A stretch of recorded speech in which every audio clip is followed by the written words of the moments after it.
Opa, cê tá bom? Vamos pensar nos trem muito doido, porque na provocação de hoje eu vou falar sobre um climinha de guerra que está rondando o Brasil e que ninguém está percebendo, ou pelo menos não está anunciando, e a essência dessa provocação vai ser a revolta Gen Z, muito baseada em alguns comentários sobre a manifestação e quebra-quebra no México, se existe um cenário parecido que possa ocorrer aqui no Brasil, o que é bem fácil de ocorrer, a depender da evolução do clima que a gente está vivendo hoje. Então, quando se percebe que todos os elementos para uma crise estão postos sobre a mesa, tu percebe que talvez nós não estamos tão longe de toda essa bagunça. O Marco Rubio e o Rexett, que só que é o ministro da guerra, já estão cercando a Venezuela pelas suas rotas de fuga. Equador, o presidente trumpista. Guiana e Nicarágua, também já ali blindados pelos Estados Unidos. O Brasil entra nessa história como um colosso que só vai ser atacado se estiver muito fraco. E quando se analisa o cenário, se nota eleições para o ano que vem, que pode gerar turbulência, e crise econômica em 2027, tornando provável esse ataque. Ou seja, estamos a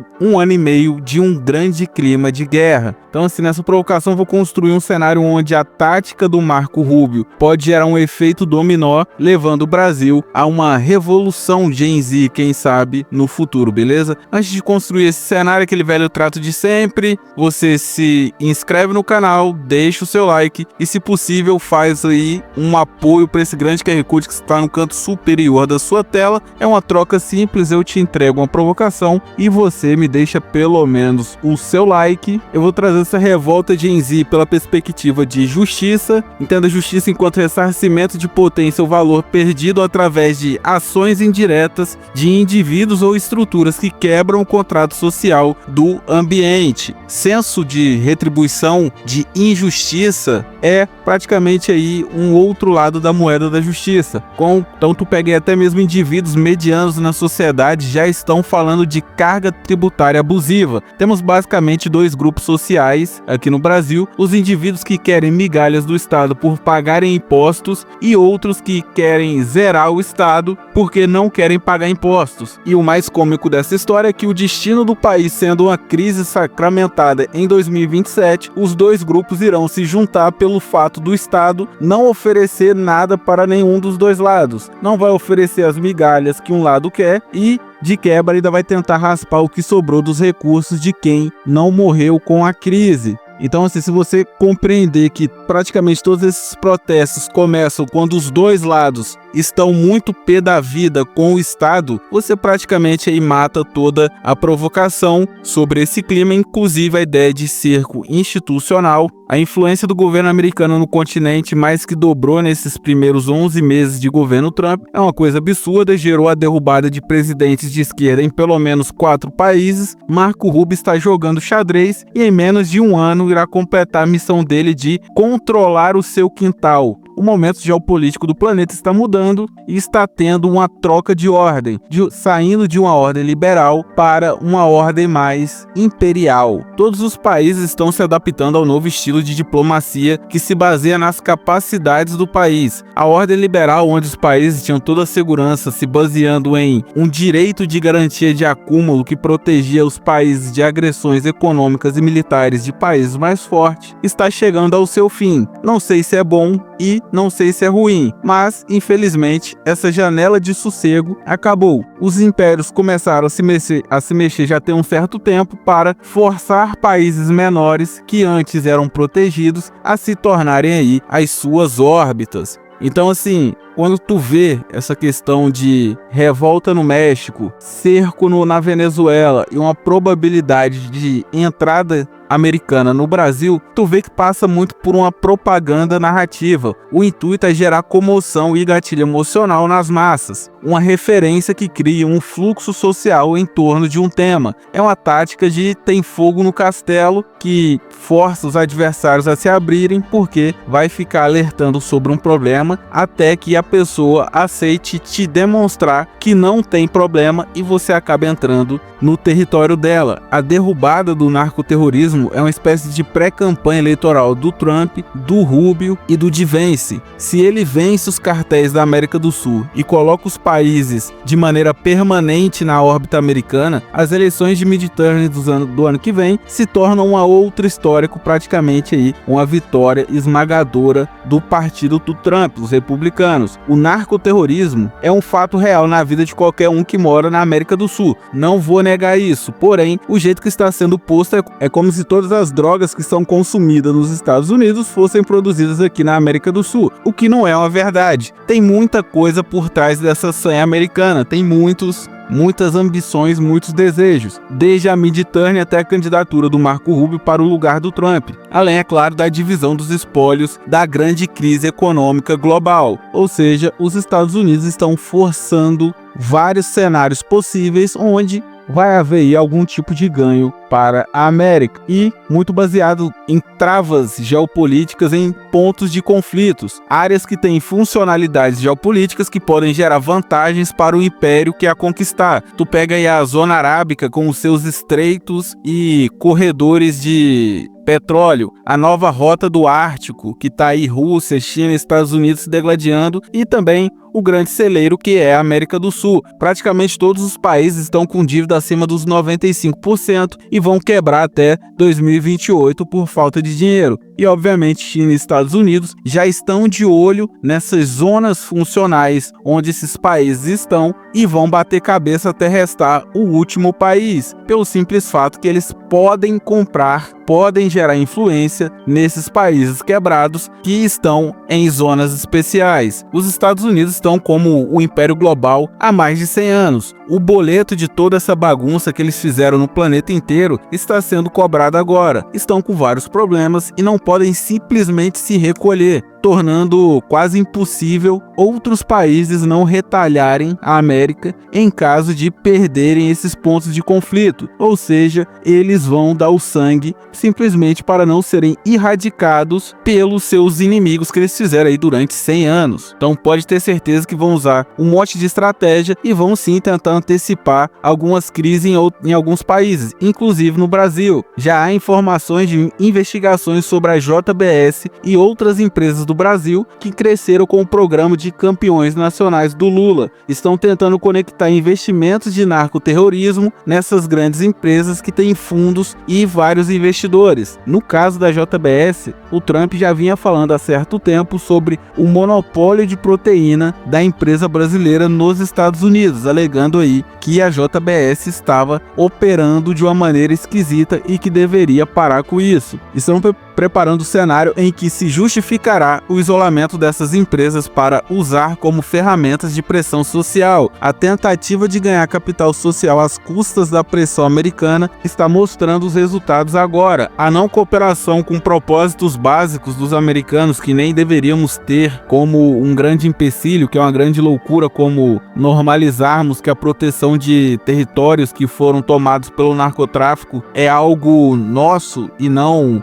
algo que se deva ter um compartilhamento de combate. Assim, é o ápice da irracionalidade. Acho que deveria até ser estudado, porque tu vê o Lula continuando batendo nessa tecla de não cooperação, de tentar ganhar capital com essa ideia de soberania, soberania, soberania. Então, assim, acho muito difícil olhar para um cenário futuro e não ver a aplicação de pressão de queda vindo de vários países de fora do país. Diria que estamos a uma operação muito lisa, muito eficiente na Venezuela, alavancando a moral do Rubio para bater de frente com o Lula e possivelmente o derrubar. Como sempre digo, não existe uma ideia ruim, existe um potencial situacional. A situação do Brasil ficará bastante frágil caso a operação não tenha muita repercussão negativa. O cenário já está todo montado com várias acusações e correlações com o narcoterrorismo. E o presidente Lula está em seu modo eleitoral, simplesmente cagando para todos os sinais. Ou seja, Marco Rubio está juntando provas e o Lula está tentando juntar votos para a próxima eleição. Quem vai sair vivo dessa disputa,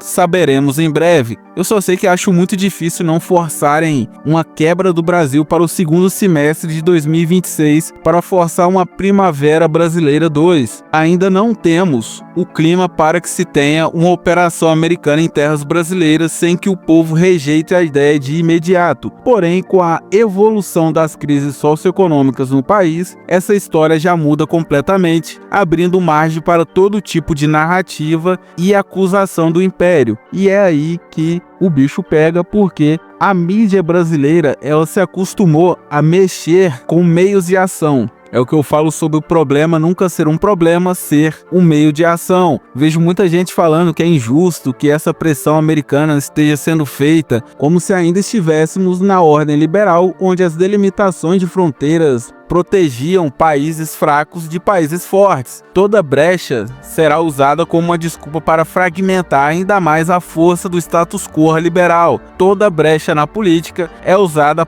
não para resolver problemas, mas sim para aplicar mudanças no ordenamento regimentar. Estamos vivendo uma guerra de ideologias, de ideais de mundo, com todos os países quebrando. O que estamos vendo é um resta um. O país mais forte vai dominar aqueles que quebraram. Quem tiver força para ficar vivo, vai ficar vivo, e quem não tiver, vai morrer. Os países que têm planejamento já estão se preparando para roubar e forçar o sucateamento de vários países, sem passar a ideia que estamos vivendo uma espécie de colonialismo 3.0. Logo, qualquer brecha será apenas uma tentativa de expansão justificada. Então se prepare aí para narrativas muito loucas. Então, assim, indo para o segundo bloco, trazendo uma ideia para reduzir toda esta merda, eu trazer uma ideia de construção de imagem. A essência dessa ideia será sobre zona neutra. Sempre bato na tecla que o Brasil tem que ter um maior controle no continente sul-americano e gerar garantias que a América do Sul será uma zona neutra em um possível conflito entre o Império Americano e o Império Chinês, além da garantia que haverá a disponibilidade de compra de terras raras e suprimento alimentar em caso de conflito. Fica neutro e não se expõe a nada. Controlar e gerenciar a América do Sul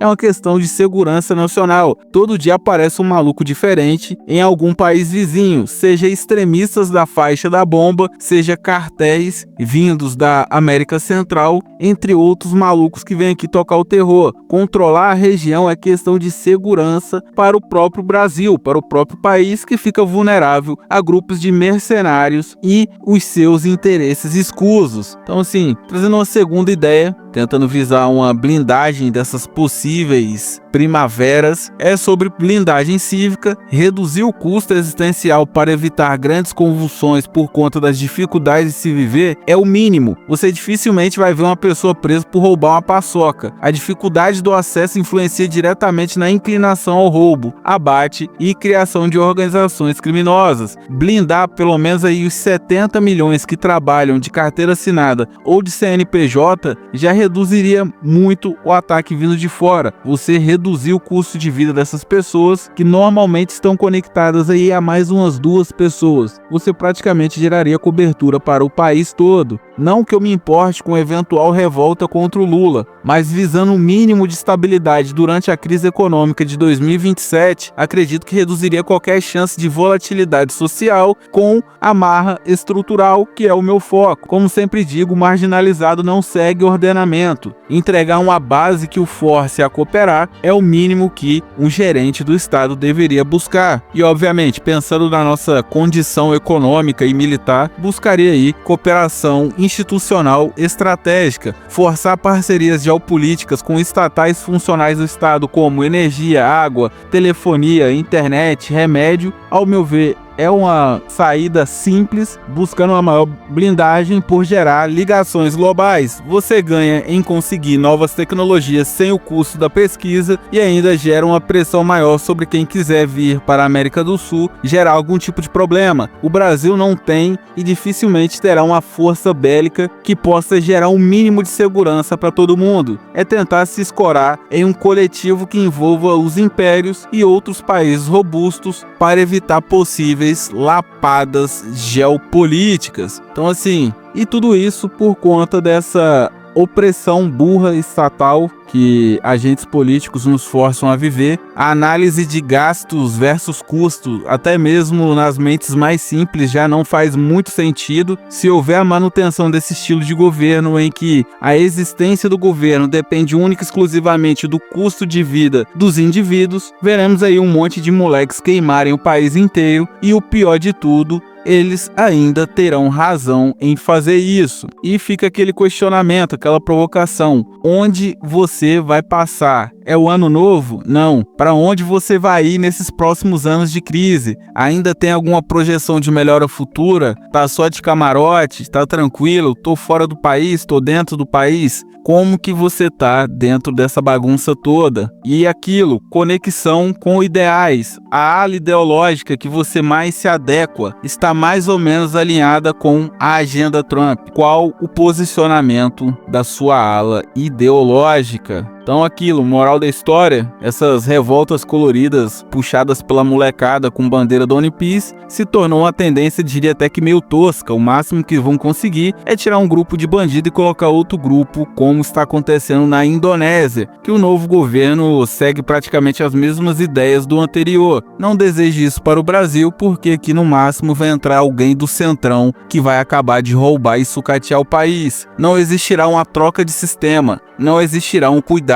com a estrutura pública, apenas sucateamento e divisão do custo de Estado para os indivíduos marginalizados e de classe média. E é aquilo, tudo isso a 2 passos por conta desse clima de tensão. Por mais que a mídia deseje do fundo do coração dela te deixar alienado, acredito que em algum momento, até mesmo pensando na sobrevivência dela, eles vão ter que contar para todo mundo que o cerco americano está mais fechado e continua se fechando mais que o previsto. Uma simples manobra acabou se tornando aí talvez a perdição do Brasil, que teima em não se tornar um protagonista local. E aquilo, e mais uma vez o dia foi salvo aqui na minha provocação, graças à cortina sul-americana. Porque ou nós nos projetamos controlando moeda e recursos da América do Sul, ou nunca seremos respeitados por nenhuma potência. E aquilo, toda revolta, toda provocação é revolta de Atlas. Retire crédito desse sistema desgraçado, retire crédito político, evite abraçar algum lado dessa história, por mais tentador que seja, pois ambos os lados querem usar o povo para promover suas agendas e capitais políticos. Dificilmente irá melhorar ou resolver, pois o intuito é usar o problema para alcançar mais poder e não para se resolver toda a questão, beleza? A provocação de hoje foi essa. Se trouxe alguma reflexão, siga o canal, deixe o seu like e faça um apoio para esse grande QR Code que está no centro da sua tela, beleza? Então, até a próxima provocação. Fique com Deus. Um forte abraço.